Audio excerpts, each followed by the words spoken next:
Olá, turma, me chamo Maroni Beckman, professor de matemática da Rede Estadual de Ensino e estamos aqui no programa Hashtag Fica em Casa Aprendendo para mais uma aula de matemática.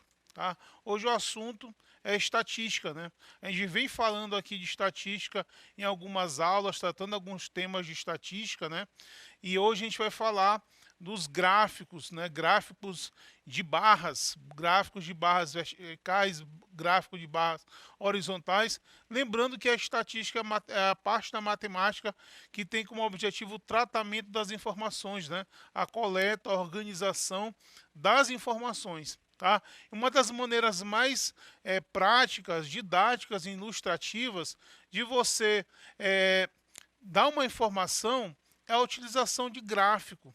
Tá? Seja o gráfico de barras, seja o gráfico de segmentos, seja o gráfico de setores, porque é uma maneira mais lúdica, mais ilustrativa de você dar uma informação de números, de dados. Facilmente você pode olhar um gráfico e observar o que ele quer te dizer. Tá? Hoje em dia a gente assiste TV, a gente vê as notícias na internet e muitas dessas informações elas são dadas através de gráficos. Então o gráfico é um instrumento que a estatística usa para poder informar. Tá?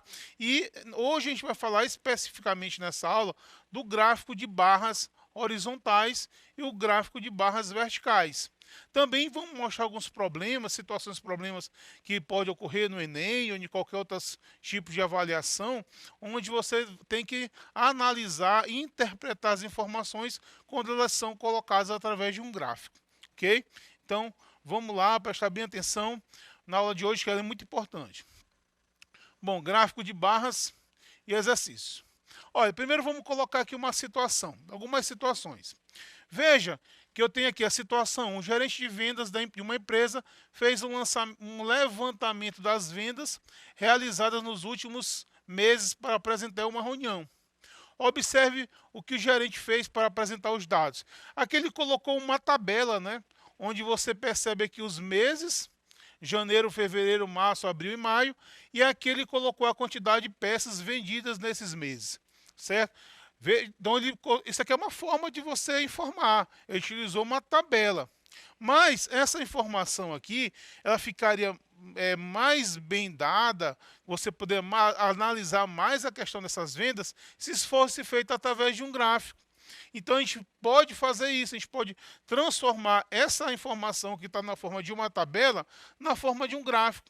Vejamos essa mesma informação aqui, colocando o gráfico para você ver como fica bem melhor. Olha só, um gráfico de barras. Olha, ele colocou no eixo vertical o número de peças e no eixo horizontal aqui os meses. Então veja que num gráfico desse aqui, fica melhor de você visualizar as informações. Aí você percebe, por exemplo, que no mês de abril, o número de vendas foi maior. No mês de fevereiro foi menor. Houve um crescimento de fevereiro até abril. Né? De abril para maio já caiu um pouquinho. Então, a informação dada através de um gráfico, ela fica mais ilustrativa, porque você consegue olhar e rapidamente você tem aquela informação de maneira ilustrativa, de maneira bem lúdica, né? De maneira rápida. Esse é o objetivo das informações dadas através de gráficos.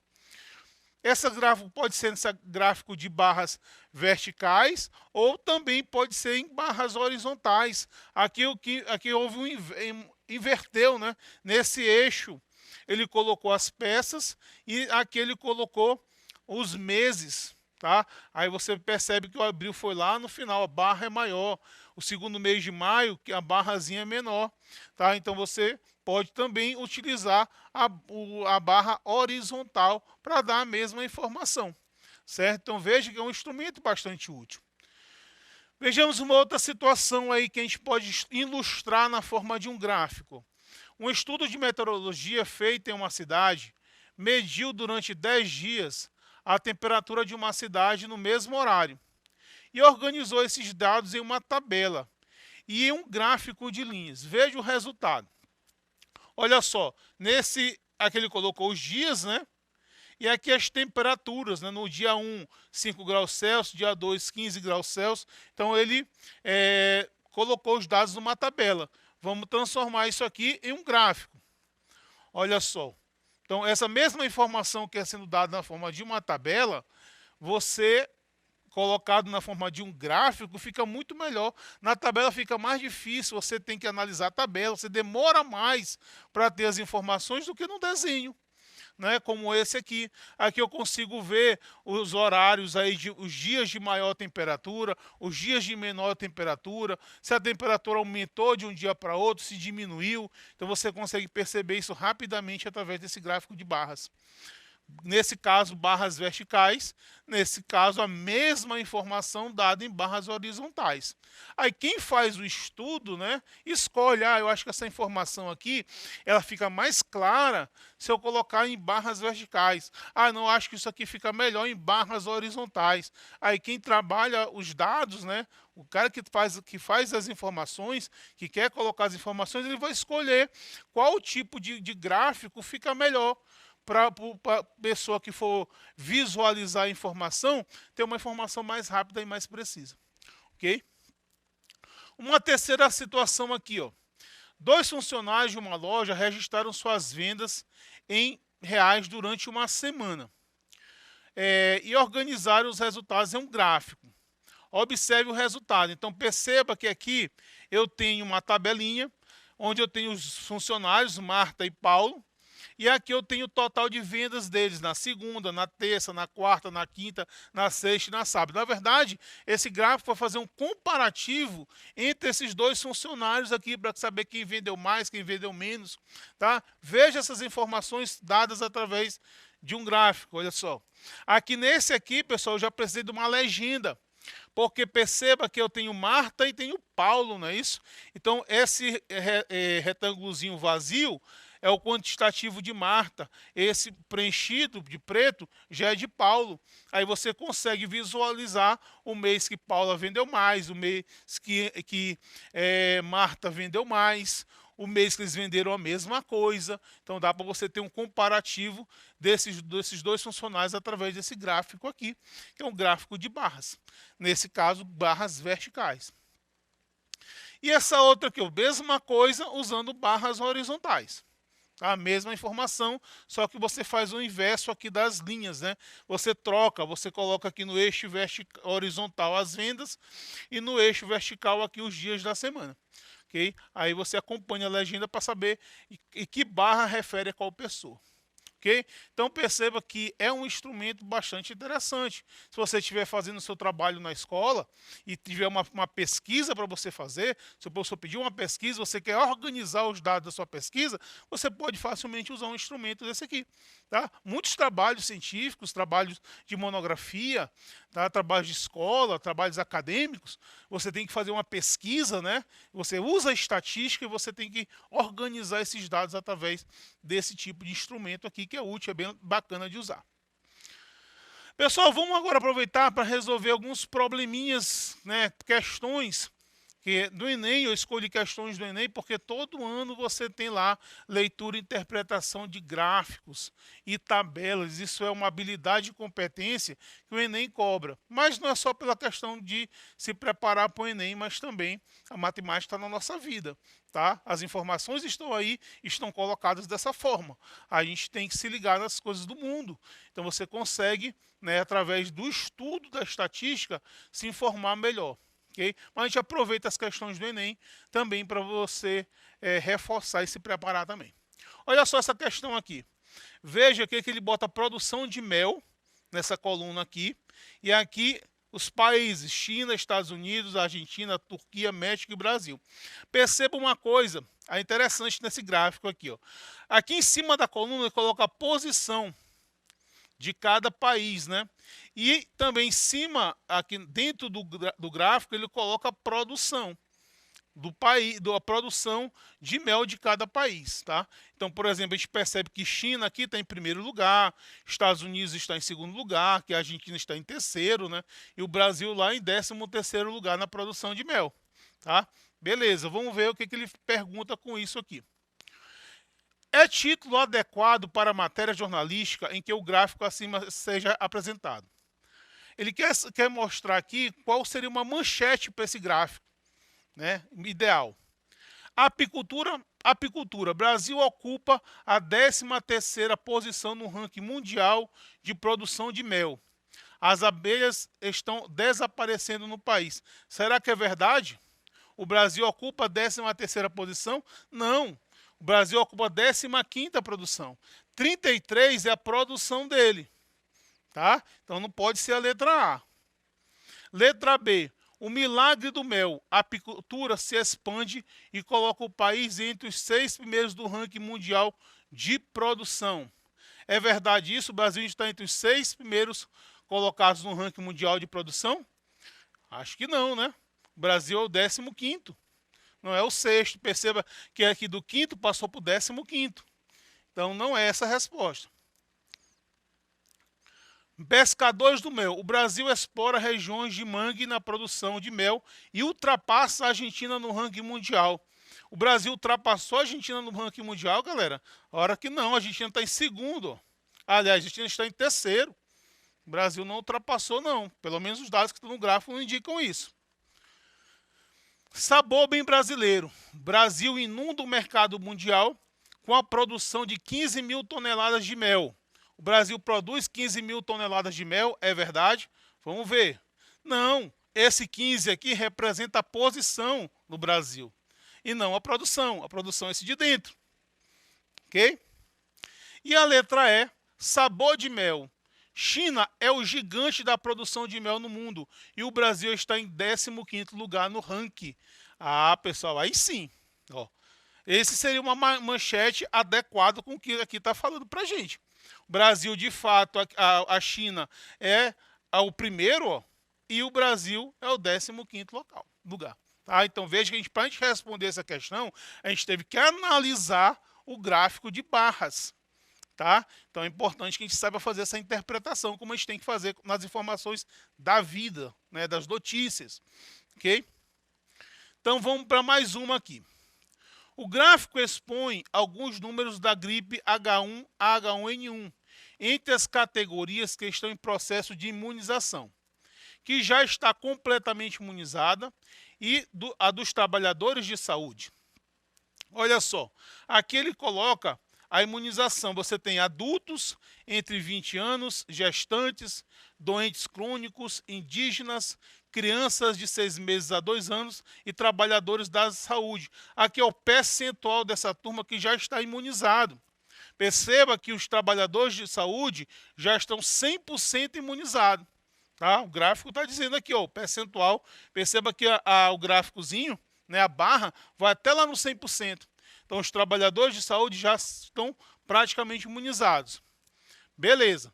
De acordo com o gráfico, entre as demais categorias, a que está mais exposta ao vírus da gripe H1N1 é a categoria. Pessoal, o que está mais exposta ao vírus é o percentual, o que tiver menor percentual de imunização. A menor barrinha. Porque a barrinha que está no gráfico é do pessoal que se vacinou. Tá? Se imunizou. Então, quem vai estar mais exposto? Qual é a categoria que vai estar mais exposta? Vai ser aquela categoria que está menos imunizado. Tá? Então, você tem que analisar no gráfico qual é a categoria que está menos imunizada, qual é a barrinha menor. Então, a barrinha menor é de adultos entre 20 e 29 anos. Eles estão cerca de 40% imunizados, ó, se você for aqui. Tá? É o que está mais exposto. Tá? Então a resposta correta aí é a letra D, adultos entre 20 e 29 anos. Tá? Também para responder a questão, a gente teve que analisar o gráfico. Certo? Vamos para a próxima aí, galera. Olha aí, adultos entre 20 e 29 anos. Beleza, pessoal, vamos para mais uma questãozinha também de gráfico de barras, também uma da questão do Enem. Durante o século XX, a principal fonte primária de geração de energia, isto é, a principal fonte de energia do Brasil, foi alterada. Vejo no gráfico, em termos percentuais, a quantidade de energia gerada a partir de cada uma das fontes primárias. Olha aí, turma. Aqui você tem gráfico de barras, né? E aqui as fontes. Aqui é importante sempre, pessoal, que você olhe a legenda, tá? A legenda são essa parte aqui de baixo, ó. Por exemplo, o quadradinho cinza quer dizer a energia lenha. Já essa listradinha, biomassa, tá? Aqui já com listas diagonais, a hidráulica. Aí você tem um formato de xadrez, o petróleo. Então você tem que analisar aqui essa legenda para você perceber aqui o que cada um quer dizer, né? Então, em 1940, ó, a grande parte da energia era lenha, ó. Depois vinha a biomassa, aí um pouquinho maior o petróleo, tá? Então, o que a gente está observando aqui? O que você pode olhar para esse gráfico aqui e observar? Olha, a gente consegue analisar que a produção de energia a lenha, que é esse cinza aqui, ele vem diminuindo, ó. Antes de até ver o que está perguntando, você já pode começar a dar uma analisada, ó. Perceba que a linha está diminuindo a produção. A linha, como energia, ela vem diminuindo de 1940 até 2000. Ó. Perceba que a altura vem diminuindo ao longo dos anos. Em contrapartida, você observa que esse retângulo que em formato de um xadrez, né, de um tabuleiro de xadrez, ele vem aumentando, que é o petróleo, ó, durante os anos. Tá? Você consegue observar isso no gráfico. Você tem a informação. Tá? Então, olha, isso já pode ser uma dica para a gente poder responder a questão. Então, a pergunta é, com base no gráfico, essa troca na principal fonte primária de geração de energia ocorreu em quais fontes? A gente matou a charada, né, galera? Ó, de lenha para o petróleo. Tá? A gente observa que, de fato, esse retângulo cinza vem diminuindo e esse aqui no formato de um xadrez vem aumentando. Então está havendo uma substituição da linha como fonte de energia para o petróleo. Tá? Então a resposta correta é a letra D. E vamos aqui para mais uma questãozinha. A diretoria de uma empresa de alimentos resolve apresentar para seus acionistas uma proposta de um novo produto. Nessa reunião foram apresentadas notas médias dadas por um grupo de consumidores que experimentaram um novo produto e dois produtos similares concorrentes. Então tem um novo produto e tem os produtos A e B que são concorrentes desse novo produto. Tá? Então vamos ver aqui o gráfico. Olha só, aqui é de novo a legenda. O preto é a proposta do produto. O retângulozinho cinza mais claro é o produto A e aqui o produto B. Ó. Então, por exemplo, aí tem os critérios. Ó. Perceba que na forma você tem aqui pouca diferença entre os três produtos. Né? Em relação à forma, a proposta e os outros dois produtos estão um pouco na mesma altura. Né? Em relação à textura, o novo produto perde para o produto A. Né? Aqui, em relação à cor, o novo produto está igualzinho ao produto A e está um pouco melhor do que o produto B. Em relação ao tamanho, ó, é a mesma coisa. Então não seria um critério que ia diferenciar um produto do outro. Tá? Já no sabor, perceba que ele está maior, o novo produto está maior do que os outros. Tá? Bem maior do que essa diferença da forma. Ó. Tá? Você vê a diferença de altura do novo produto para os demais em relação ao sabor é bem maior do que essa diferença da forma. Que, por sua vez, também é maior do que odor. Né? O odor é melhor do novo produto do que os outros aqui na questão odor, mas também a diferença é bem menor, uma diferençazinha pequena. Tá? Então, vamos ver o que ele pergunta aqui. A característica que dá maior vantagem relativa ao produto proposto, que pode ser usada pela diretoria para incentivar sua produção olha, qual dos critérios lá, esse novo produto leva vantagem em relação aos outros, e que essa vantagem seja mais significativa possível. É no sabor, como a gente falou aqui, ó. Tá? Veja que essa altura aqui é maior do que os outros critérios que levam vantagem. Tá? Então a resposta aí é a letra D.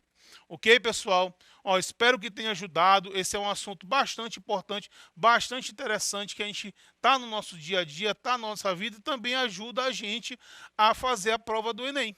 Tá? Lá tem muitas questões de estatística. Então, tanto gráfico de barras quanto gráfico de setores de linha. Acompanhe as próximas aulas dos outros tipos de gráfico. Ok? Então, valeu. Até a próxima. Já saiba, hashtag fica em casa aprendendo.